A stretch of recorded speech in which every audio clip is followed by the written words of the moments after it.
오늘은 최고의 순간이 준비되어 있다라고 하는 제목으로 하나님 말씀을 증거하도록 하겠습니다. 여러분께 사시다 보면 좀 난감한 그런 좀 일을 당하실 때가 있잖아요.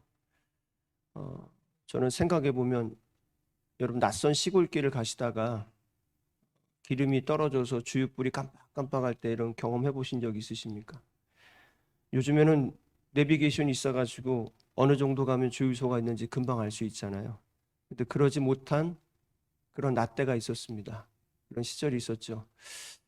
굉장히 당황스럽다라고 하는 것밖에 표현할 수 없는 그런 상황이었는데 어느 쪽 가야지 주유소가 나올지 아니면 내가 오다가 본 주유소로 돌아가야 될지 그걸 막 기억해내면서 막 난감했던 상황을 제가 기억이 납니다. 근데 이런 일은요, 이게 인생을 살다 보면 그냥 허허 웃어 넘길 수 있는 그런 추억거리 정도는 되죠. 그렇죠? 그런데 뭐 저 같은 경우 아직 인생에 대해서 책임져야 되겠다는 마음의 준비가 전혀 되어 있지 않았을 때, 부모님이 세상에 없다라고 하는 그런 상황이 인식되었을 때 지금 생각해봐도 참 멍한 상태가 됩니다. 요즘 월드컵이 한창이잖아요. 그렇죠? 월드컵 보시고 계십니까? 뭐 많은 분들이 보고 계실 거라고 생각하는데 월드컵이 한창인데 근데 운동선수들 중에는요. 그 월드컵에 나간 선수들이 대부분 20대잖아요. 그들은 정말 한창 나이에 국가를 대표하면서 많은 그런 스포트라이트를 받으면서 살아갑니다. 그런데 한창 나이인 20대 은퇴를 하고서는요. 절망하고 불안하고 두려움 가운데 두려움의 그 골짜기 가운데 헤매는 친구들이 참 많습니다. 운동선수뿐이겠습니까? 아직 무엇을 해야 될지 모르는 상황 속에서 여러 가지 일들로 인해서 충격에 빠져 있는 사람들, 불안의 골짜기, 두려움의 골짜기 속에서 헤매는 사람들이 굉장히 많습니다. 오늘 본문 말씀을 통해서 우리 인생 가운데 찾아온 이런 어둠의 그림자를 어떻게 좀 이길 수 있을까 하는 것을 묵상하는 시간을 가져보고자 합니다. 2022년이 한 달 정도 남았고요. 이제 1년이라는 시간을 되돌아보는 시간이고 2023년을 준비하는 그런 시간이기 때문에 그런 말씀으로 여러분에게 잘 들려지는 시간이 되기를 간절히 소망해 봅니다. 오늘 말씀에 보면 예수님께서는 어느 혼인잔치에 손님으로 초대받아 가셨어요. 그 자리에는 예수님의 어머니도 계셨고 제자들도 함께 동행하게 되었습니다. 그런데 한창 무르익어가던 그 혼인잔치에 문제가 한 가지 생겼습니다. 바로 이스라엘의 혼인잔치는 7일간 행해지고 있었는데 바로 그 7일간 계속해서 제공돼야 될 것이 바로 뭐냐면 음식과 포도주였어요. 그런데 포도주가 바닥이 난 거예요. 이 혼인잔치를 연 주인에겐 굉장히 난처한 일이고요. 난감한 일이고 수치스러운 일입니다. 이런 난처한 상황 속에서 예수님의 어머니 마리아가 예수님께 의미 있는 말을 하죠. 뭐라고 합니까? 저들에게 포도주가 없다라고 얘기를 합니다. 지금 저 사람들에게 포도주가 없다. 이게 무슨 말입니까? 예수님께서 무언가를 좀 해달라는 거겠죠. 근데 예수님께서 단호하게 말씀하시잖아요. 4절에 보니까 내 때가 아직 이르지 아니하였다. 내 때가 아직 이르지 아니하였습니다. 여러분 여기서 내 때가 아직 오지 않았다고 한 말씀은 우리 신앙생활 속에서 아주 중요한 말씀입니다. 이 말씀은요. 나의 때와 우리 주님의 때를 분별해야 된다고 하는 것을 깨닫게 해주는 겁니다. 여러분 내 마음과 감정 그리고 내 생각과 계획이 아무리 좋다고 할지라도 여러분 주님의 때가 가장 나에게 맞는 때이고 좋은 때이죠. 그때가 바로 최고의 시간인 겁니다. 그럼 주님의 때, 주님의 시간 속으로 내가 들어가기 위해서는 어떻게 해야 될까요? 그 주님의 시간 속에서 머물렀을 때가 가장 최고의 시간이거든요. 우리가 어떻게 하면 주님의 시간 속으로 들어갈 수 있을까? 5절에 한번 보십시오. 5절에 이렇게 말합니다. 그의 어머니가 하인들에게 이르되 너에게 무슨 말씀을 하시든지 그대로 하라 하니라. 여러분 마리아의 이 말씀 외에 어떤 의미가 담겨져 있고 느껴지십니까? 마리아는 예수님께 거절을 당했단 말입니다. 그런데 마리아는 지금 예수님께서 무엇인가 당신의 이 간청에 대해서 반응해 줄 것이라고 하는 깊은 신뢰함을 가지고 지금 있다고 하는 것을 우리가 볼 수가 있어요. 여러분 바로 이겁니다. 주님을 향한 깊은 신뢰와 순종. 여러분 주님을 신뢰하십니까? 주님께 순종하시길 여러분 확증하고 계십니까? 여러분 이것이 주님의 때 주님의 시간 속에 들어가서 주님이 주신 은혜를 체험할 수 있는 성도의 삶이라는 거예요. 주님이 날 거절했지만, 어머니 내 얘기를 거절했지만 저 주님은 분명히 무언가를 하실 수 있다라고 하는 거. 지금 내 삶이 힘들고 어렵지만 내가 예수님을 쫓아가고 있기 때문에, 따라가고 있기 때문에 주님은 반드시 내 삶 속에서 무엇인가 하실 수 있다라고 하는 그 신뢰함, 그 순종. 여러분 그것이 있을 때 우리는 주님의 시간 속으로 들어갈 수 있다는 거예요. 보세요. 예수님은 마리아의 신뢰함에 답을 해주죠. 그것이 뭐냐면 물이 포도주로 완전히 질적으로 변하는 기적의 사건이 일어납니다.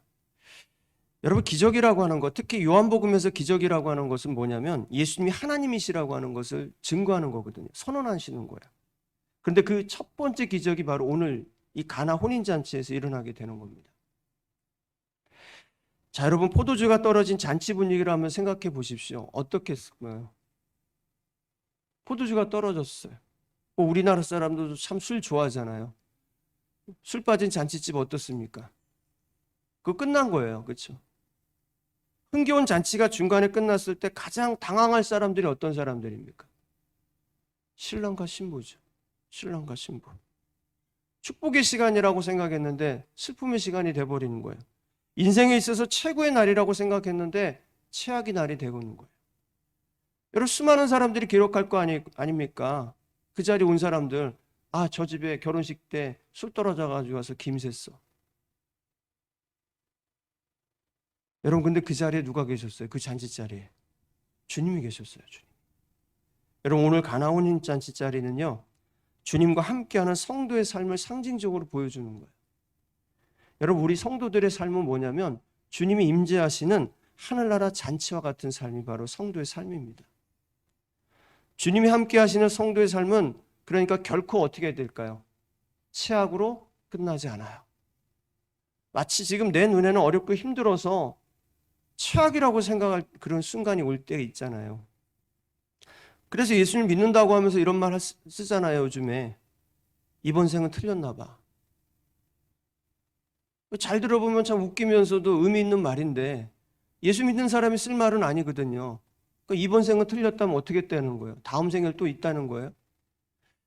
여러분 이러한 우리의 생각 속에 슬그머니 다가와서 성도들을 유혹하는 존재가 있죠. 사탄입니다.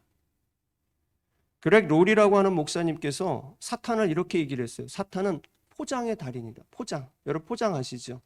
여러분 크리스마스가 다가오면 여러분 이쁜 선물을 포장해가지고 서로 나누잖아요. 여러분 여기에 지금 성탄절 선물이 2개가 있는데 2개가 내용물이 다 똑같아요. 그런데 하나는 아주 고급스러운 포장을 했고 하나는 그냥 신문지를 둘둘둘 말아가지고 있어요.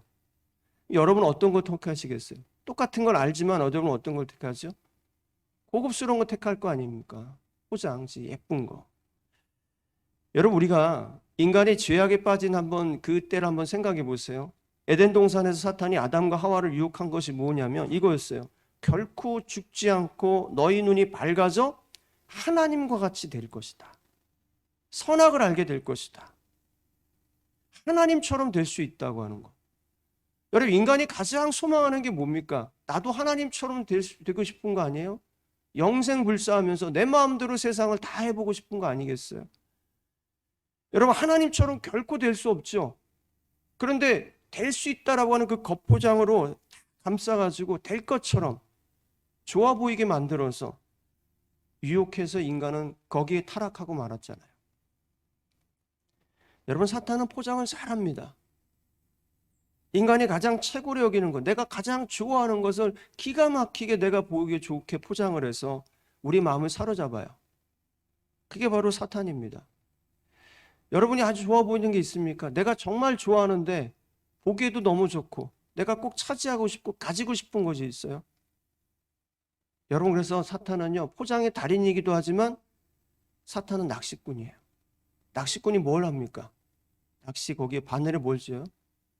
미끼를 딱 깨가지고 어떻게 해요? 딱 던져놓잖아요. 그럼 물이 흐르면서 이 미끼가 흔들흔들하면 어떻게 하십니까? 물고기가 어떻게 하려고요? 저걸 먹을까 말까? 똑똑한 물고기는 저게 분명히 미끼인 줄 알지만 어때요? 계속 자기 눈앞에 어른거리니까 저거 어떻게 합니까? 뭘까 하다가 나는 먹어도 안 걸릴 거야. 무는 순간 어떻습니까? 찌가 막 움직여가지고 낚시꾼이, 기가 막힌 낚시꾼이 그 움직이자마자 어떻게 돼요? 올리죠. 저 낚시 안 해봐서 모르지만 봐가지고 알아요. 올려요. 그리고 어떻게 하죠? 사탄의 미끼를 문 그 물고기를 어떻게 해버려요? 죄의 수족관으로 던져버려요. 여러분, 그런 겁니다. 사탄은 죄의 수족관에서 놀게 만들어요. 그 자유로운 바닷속에서 놀아야지 우리의 삶인데, 하나님이 그 자유로운 바닷속에 살아야 되는데 죄라고 하는 수족관에 탁 던져버리고 거기서 가두고 살아가요. 계속 죄만 먹고 살아가게 만드는 거예요. 여러분, 예수님께서 공생애를 시작하시기 전에 광야에서 사탄에게 3가지 시험을 받으신 거 아시죠? 그때 마지막이 무엇이었습니까? 지극히 높은 산으로 예수님을 데리고 올라가서 사탄이 무엇을 보여줍니까? 천하 만국과 최고 영광을 보여줬다고 하잖아요. 그리고 사탄이 얘기하죠. 예수님께 굉장히 어깨 피면서 얘기합니다. 만일 네가 나에게 엎드려 경배하면, 이 경배하라는 게 뭐예요? 네가 나를 예배하면 이 모든 것을 너에게 주겠다. 모든 것을 주겠대. 여러분 어떻게 하시겠어요? 저기 청량산에 딱 올라가가지고 인천 쫙 보여주고 송도까지 쫙 보여주면서, 야, 여기 보이는 거 다 너한테 줄게. 조건이 있어. 나한테 예배 한번 해. 까짓거 예배 한번 하는데 뭐 저거 준다는데 여러분 어떻게 하시겠어요? 여러분, 주님은 그 시험을 이기고 승리하셨죠. 왜요? 사탄이 보여준 그것은 진짜가 아니니까. 가짜니까. 여러분, 왜 진짜가 아닙니까? 진짜는 누구에게 있습니까? 여러분, 예수님 안에 이미 있었어요. 예수님이 누굽니까?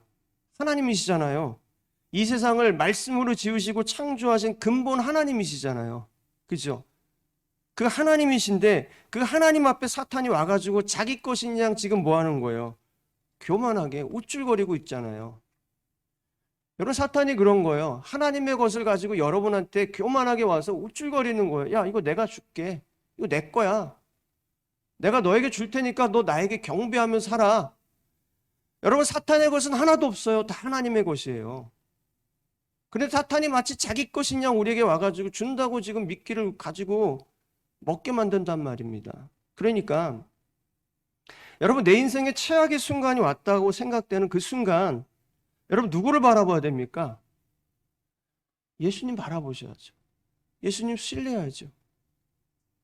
여러분, 예수님이 없는 행복, 예수님이 없는 그 세상의 달콤함에 속지 마세요. 예수님이 없으면 그게 모두가 가짜인 거예요. 사탄에 믿긴 거예요. 예수님이 없는데 내가 성공할 수 있어? 예수님이 없는데 내가 잘 될 수 있어? 내가 예배드리지 않고 주의를 지키지 않고 하나님 앞에 영광 돌리지 않는데 내가 세상에서 잘 걸어갈 수 있어? 여러분, 그거 다 가짜예요. 이쁘게 포장한 거예요. 사탄의 미끼란 말이죠. 예수님이 주시는 것만이 진짜예요. 예수님의 이름으로 살아갈 때만이 진짜 인생인 거예요. 여러분께서 예수님은 그 주님을 사랑하고 순종하는 성도들에게 최고의 것을 주시기를 원해요. 어쩌면 여러분하고 생각하는 게 다른 걸 수도 있어요. 그러나 여러분에게 가장 맞는 것, 그것을 주시길 원한단 말이에요. 그래서 예수님은 주님을 신뢰하고 순종하는 사람들에게 최악의 순간 속에 살아가도록 내버려 두지 않아요. 절대. 그러니까 지금 여러분 혹여 힘들고 낙심 가운데 계시다면 깨어나십시오. 그리고 아직 최고의 시간은 오지 않았다고 하는 것을 믿으시고 우리 주 예수 그리스도께 나아가서 무릎 꿇고 여러분 인내하며 주 앞에 믿음으로 나아가는 여러분 되시길 주의 이름으로 같이 축복합니다. 그럼 이제 주님을 향한 여러분 향한 주님의 때가 왔을 때가 중요하잖아요. 왔는데 그럼 어느 정도로 주님은 여러분을 만족시켜 주실까요? 이게 또 여러분의 소망 아니겠어요? 내가 주님의 때가 왔는데 뭔가 좀 나에게 만족스럽게 주셔야 되는 거잖아요. 때가 왔다는데 그냥 만족이 되지 않아요? 근데 그 부분을 좀 생각해 볼게요. 어느 정도로 주님은 우리에게 만족스럽게 주실까? 채워 주실까? 갈라디아서 6장 7절과 8절 말씀을 보시면 이런 말씀이 있어요. 스스로 속이지 말라. 하나님은 업신여김을 받지 아니하시나니 사람이 무엇으로 심든지 그대로 거두리라. 자기 육체를 위하여 심는 자는 육체로부터 썩어질 것을 거두고 성령을 위하여 심는 자는 성령으로부터 영생을 거두리라. 어떻게 한다는 거예요? 심는 만큼 거둔다는 거죠. 이건 자연의 원리이지만 영적인 세계의 원리이기도 해요. 여러분이 심는 만큼, 곧 준비한 만큼 주님은 채워주신다. 준비한 만큼. 오늘 말씀 한번 보십시오. 혼인잔치에 포도주가 떨어졌고, 그런데 그 자리에 포도주가 될 수 있는 매개체가 하나 나오죠. 뭐가 나옵니까? 돌 항아리 6이라고 하는 것이 나옵니다. 돌 항아리 6개. 이게 혼은 정결 예식 때 쓰는 그런 항아리, 물을 채워놓는 것인데, 이게 아주 중요한 기적의 매개체가 되는데요. 예수님께서 일꾼들에게 지시한 것을 한번 보십시오. 항아리에 뭐라고 합니까? 7절에 물을 채우라. 이게 근데 채우라는 말이 헬라어로 게미조라고 하는데요. 가득 채우라는 거예요. 그랬더니 종들이 어떻게 합니까? 주님 말씀대로 아귀까지 채우니, 아주 끝까지 채웠다는 거잖아요. 끝까지 쭉 물을 채웠어요. 자, 이게 어느 정도일까 한번 생각해 보면, 항아리니까 뭐 작은 항아리 정도 생각하시면 안 되고, 성경 고고학에 따르면 한 통이라는 말이 약 40리터 정도가 돼요. 그러니까 여기 보면 두세 통 정도라고 되어 있잖아요. 6절에 두세 통 드는 돌 항아리라고 되어 있으니까 한 100리터 정도라고 볼 수 있겠죠. 100리터 정도 되는 큰 항아리입니다. 100리터 정도 들어간 큰 항아리인데, 제가 이제 계산을 해보려고 마트에 가서 포도주 한 병이 어느 정도 들어있냐고 하는 걸 보니까 750리터가 들어가요. 750ml가 들어가요. 그래서 100리터의 항아리에 그럼 몇 병이 들어가냐 계산을 했더니 133병이 들어가더라고요. 6통이니까 몇 병이 들어가는 거예요? 798병이 들어가는 거예요. 약 800병이 들어가는 거죠. 그러니까 지금 예수님께서 포도주로 만든 양이 몇 병인 거예요? 800병이에요. 800개면 지금 우리 교인들 취하고도 남겠죠. 그렇죠? 한 사람당 한 대여섯 병은 먹겠는데요. 네. 여러분, 이게 무슨 말입니까? 주님이 주시는 것이 어떻다는 거예요? 풍성하다. 풍성하다. 그런데 예수님께서 여러분의 삶에 풍성하게 채워주시길 원한다는 거예요. 풍성하게 채울 수 있도록, 그런데 뭘 해야 된다는 거예요? 돌 항아리 준비하라. 근데 우리가 삶을 돌아보면 그래요. 간절히 기도한다고 그러잖아요. 하나님 채워주세요. 주세요. 주세요. 우리가 얼마나 이거 기도 많이 합니까? 그 기도가 우리가 때로는 잘못된 거라고 듣지만 그래도 우리는 주세요. 주세요. 달라고요. 달라고요. 채워달라고요. 이건 안 된다고요. 더 채워달라고요. 더요. 그리고 더 채워달라고 하면서 밑바닥을 탁 뚫어가지고 그냥 다 흘러보내고 또 채워달라고 또 채워달라고. 이게 우리 마음이거든요. 근데 그렇게 채워달라고 하는데 때로는 우린 준비가 되지 않은 채 기적을만을 바라요. 난 준비가 되지 않는 거예요. 여러분, 물론 주님의 역사는 없으면서 있음으로 가시는 창조 역사잖아요. 근데 예를 하나 들어볼게요. 열왕기하 4장에 보면 엘리사의 제자가 있었는데 그 제자가 죽었고 부인이 과부가 됐어요. 그리고 두 아들이 있었습니다. 너무 불쌍해 사는 거예요. 그래서 엘리사가 그 궁핍하고 빛에 시달리며 살아가는 그 과부와 두 아들에게 기적을 행하여 주잖아요. 여러분, 그 기적이 잘하는 대로 어떤 겁니까? 기름이 떨어지지 않게 채워주는 거예요.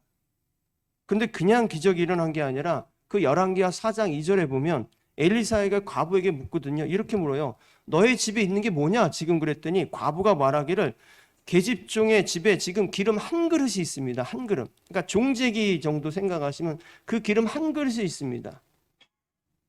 여러분, 이것이 기름 한 그릇이 지금 오늘 말씀에 나오는 돌 항아리 6통과 똑같은 거예요. 기름 한 그릇이 있습니다. 이게 매개체가 돼가지고 어떻게 하라고 합니까? 그 엘리사가 야, 그것만으로 안 돼. 집집마다 돌아가면서 뭐라 그래요? 그릇을 다 갖고 와. 그래서 두 아들과 과부가 나가서요, 그릇을 갖고 오잖아요. 과부와 두 아들이 힘 닿는 대로 그릇을 다 빌려와요. 그리고 빌려온 만큼 기름이 채워져요. 만약에 믿음이 없어가지고 뭘 하겠다는 거야. 야, 옆에 가가지고 기름 두세 개만 갖고 와가면 그 사람의 기름 몇 개예요? 두세 개로 끝난 거야. 여러분 이게 무슨 말인지 아세요? 여러분 마가복음에 보면 과부가 드린 두 렙돈 이야기가 나오죠. 두 렙돈을 드렸더니 부유한 자들이 드린 많은 헌금과 비교하셔서 주님께서 뭐라고 합니까? 저들은 다 그 풍성한 중에서 넣었거니와 이 과부는 그 가난한 중에서 자기의 모든 소유 곧 생활비 전부를 넣었다고 얘기합니다. 여러분 주님이 부족한 게 있습니까? 주님이 부족한 게 있어서 여러분한테 달라고 하는 겁니까? 그런 적 없죠. 주님은 세상의 모든 것이 주님의 것이고 여러분 자체가 주님의 것이에요. 맞잖아요. 여러분 자체가 주님의 것이란 말입니다. 그러니까 주님께서 지금 무엇을 보고 전부라고 얘기한 걸까요? 두 렙돈을 보고? 물론 두 렙돈이 전부겠지만 주님이 보신 게 뭡니까? 주님이 전부라고 했던 게 뭐예요? 그 과부의 마음이죠. 그 과부의 마음. 그 과부의 믿음을 얘기한 거예요. 그 과부는 다 있었어도 더 있었어도 다 전부를 드릴 수 있는 그 마음을 가지고 있었던 거예요. 그 과부는 자신의 모든 것을 주님께 맡기고 나아가는 사람의 모습을 우리에게 얘기해 주는 거예요. 여러분 전부라고 하는 것의 반대말이 뭘까요? 전부의 반대말이 뭐예요? 전부가 아닌 거죠. 전부가 아닌 거예요. 여러분 전부를 100이라고 한번 생각해 보면 이 전부의 반대는 뭐예요 그럼? 0인 거죠. 우린 그런데 주님이 전부를 드렸다고 했고 전부를 주님이 그 마음을 받으셨다고 했을 때 우린 주님 앞에 전심으로 나아가기 힘들거든요. 그러니까 뭐라고 합니까? 전부의 반대 적당히로 생각하는 거예요. 우리에게 적당히가 전부일 때가 있어요. 아니에요. 주님께서 원하시는 삶은 여러분의 전심을 원하세요. 여러분 내가 얼마만큼 준비해야 될까? 얼마만큼 채워주실까? 여러분 그것은 여러분의 전심이면 전심으로 채워주시는 거고 여러분이 전부면 전부를 채워주시는 거죠. 여러분의 모든 것, 여러분의 모든 삶으로 주님께 순종하며 신뢰하며 나아갈 수 있기를 주의 이름으로 간절히 축복합니다. 여러분이 소망하는 만큼입니다. 여러분이 준비한 만큼인 겁니다. 전심으로 나오는 성도들에게 주님은 주님이 준비하신 최고의 은혜를 풍성하게 부어주신다고 하는 것을 기억하는 그런 믿음의 사람 되시길 간절히 소망합니다. 말씀 정리하겠습니다. 오늘 2022년을 좀 정리하면서 또 여러분이 앞으로 미래를 설계할 때 주님께서 정말 여러분의 삶 가운데 최악의 것으로 남겨두시지 않고 늘 최고의 것으로 준비하고 계시다고 하는 것을 말씀드림을 통해서 우리 1년 정리하고 1년을 설계할 때 뭔가 좀 힘을 내고 용기가 났으면 좋겠다는 그런 마음이 주님께서 주셔서 이 말씀을 준비했는데 여러분 예수님 믿는 성도라면요 낙심하고 절망한다고 하는 것은 그것은 서투른 자기 생각이고 자기 판단이라는 것을 기억해야 됩니다. 내가 예수님 믿는 사람이라면 이 세상을 지으시고 창조하신 그리고 나를 구원하시고 영원한 생명의 나라를 인도하신 그분을 믿는다는 성도라면 여러분 지금 낙심하고 절망하는 순간이 왔다고 하는데 그것이 나의 전부라고 생각해 버리면 그건 내 생각이죠.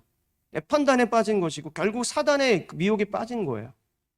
그러니까 아무리 큰 절망의 시간이 찾아왔을지라도 내가 성도라면 내가 주님을 믿는 제자라면 아직 최고의 순간은 오지 않았다고 하는 것을 믿고 주님 앞에 무릎 꿇고 간절히 나가야 되는 거예요. 낙심해. 나 힘들어. 죽겠어. 그런데 무릎 꿇지 않아요? 그건 아직 멀었다는 얘기 아니겠어요? 정말 힘든 사람은요 여기 와가지고 제단 앞에 와가지고 무릎 꿇고 간절히 소망하며 살아가겠죠. 그런데 그게 아니라면 아직 멀었다는 얘기겠죠. 아직 더 절망해야 되고 더 낙심해야 된다는 얘기예요. 근데 주님께서는 그렇게 내버려 주지 않아요. 왜냐하면 성도의 시간은 주님의 시간 속에 있기 때문에. 주님의 시간 속에는요 늘 최고의 순간이에요. 믿으시나요? 여러분의 시간은 늘 낙심하고 힘들고 그런 최악의 순간이라고 생각하지만 주님의 시간 속에는 최악이라는 게 없어요. 늘 최선이고 늘 최고고 늘 은혜로 충만한 시간이에요. 그런데 그 주님의 은혜를 받으시려면 여러분 어떻게 된다고요? 여러분의 전심과 전부를 걸고 주님을 신뢰하고 순종하십시오. 주님께서 반드시 여러분이 준비한 그 마음 가운데 여러분의 삶 가운데 분명하게 채워주실 거라고 믿습니다. 끝으로 여러분 가장 풍성한 은혜는 뭐냐면 여러분, 주 예수님, 그분 한 분만이 내 삶의 전부가 되는 겁니다. 어쩌면 사실 이것만 여러분 심령 가운데 있고 여러분의 생각 속에 있고 여러분의 정말 영혼 속에 깊이 새겨 있다면 이 은혜보다 더 크고 더 놀랍고 최고인 것은 없다고 하는 것을 늘 되새기며 살아갈 수 있을 거라고 믿습니다. 아무쪼록 저와 여러분의 삶 가운데 최고의 하나님께서, 최고의 우리 주님께서 시시때때로 여러분 하나님의 그 최고의 은혜, 그리고 주님의 우리 최고의 그 놀라우신 은혜를 부어주시기를 주님의 이름으로 간절히 축원합니다.